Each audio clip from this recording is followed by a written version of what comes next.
Okay, we've all been there, right? You land on a website, and that little box pops up asking you to accept cookies. You click Accept All without even thinking about it. But what did you actually just agree to? Today, we're going to pull back the curtain on that one simple click.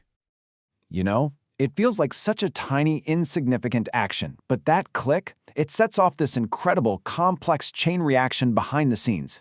So let's do this. We're going to follow your data on its crazy journey in the split second after you give your consent. All right, so picture this. You've landed on a news site, you've clicked Accept All, and boom, that single action is basically the starting gun for a race to collect, to analyze, and to share information all about you. But what exactly are you handing over? The word cookies. It sounds so harmless, right? Almost cute. But in reality, it's just a friendly-sounding word for a whole bunch of data points about you, your device, and everything you do online. And some of it is, well, it's surprisingly specific.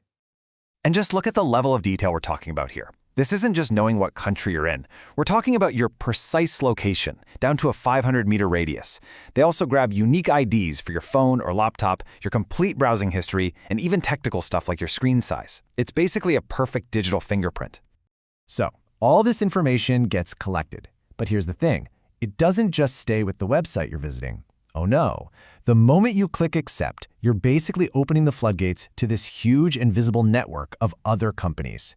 But who are they? That's right, hundreds. We're not talking about just a handful of companies here. It is a sprawling ecosystem of ad tech vendors, data brokers, and all sorts of partners just waiting for the green light that you've given your consent.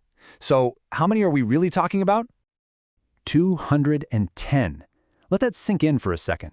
Based on the consent form we looked at, that one click could authorize your data to be shared with 141 different technology vendors and another 69 advertising partners.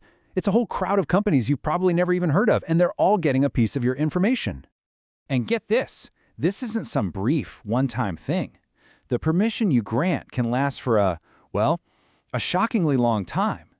Many of these companies will place a cookie on your device that can keep track of you for months, or, believe it or not, even years. Let's look at some of these, because this is wild. Companies like LiveRamp and AdForm, they can place a cookie on your device that lasts for about 10 years. Others like Quantcast and PubMatic for 5 years. I mean, think about that. A single click you make today could let a company you've never heard of identify your device a full decade from now. So what is this army of companies doing with your data for all those years? Well, they're not just sitting on it. They are actively using it to build a super detailed profile of you, a kind of digital twin of you. Let's break down how they do it. At its core, a digital profile is basically a dossier. By tracking everything you do online, what you read, what videos you watch, what you buy, where you physically go, these companies are constantly building a picture of who they think you are, your hobbies, your habits, your interests, everything. And the process is really systematic. First, they store all that info on your device. Next, they start matching and combining it with data they get from other places, like your activity on totally different websites, or even offline data. Then, they link all your devices together, so they know your phone, your laptop, your tablet, it's all one person, you. And finally, all of that gets blended together into that one super detailed profile. Which of course brings us to the biggest question of all. Why? Why do all this?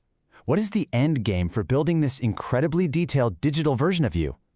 Well, the answer gets right to the heart of how the internet makes its money. It really boils down to one word: personalization. The #1 use for your digital profile is to pick and choose personalized ads to show you, ads they think you're way more likely to click on. But it's also used to personalize the actual content you see, like news articles or videos, all to keep you on their site for longer. This quote, which comes right from a consent policy, really says it all. The goal is to make advertising more relevant based on your possible interests. It's all about turning your attention into something predictable, something that can be sold. And, this is the fundamental deal we've all kind of made. We get to use search engines, scroll through social media, and read news all for free because this massive data exchange is constantly happening in the background. Our data, our attention, that's the currency we're using to pay for all these services. So let's just tie this all together. One simple click shares your data with hundreds of partners. All that data is then used to build a digital you, which in turn powers all the targeted ads and content you see every day. And this whole system? Well, that's the unspoken agreement that keeps so much of the internet free. And that really leaves us with one final and I think pretty important question. Now that you've seen what's really going on behind that accept all button, the sheer scale of it, the level of detail, how long it lasts, you can decide for yourself. Is this a fair price to pay?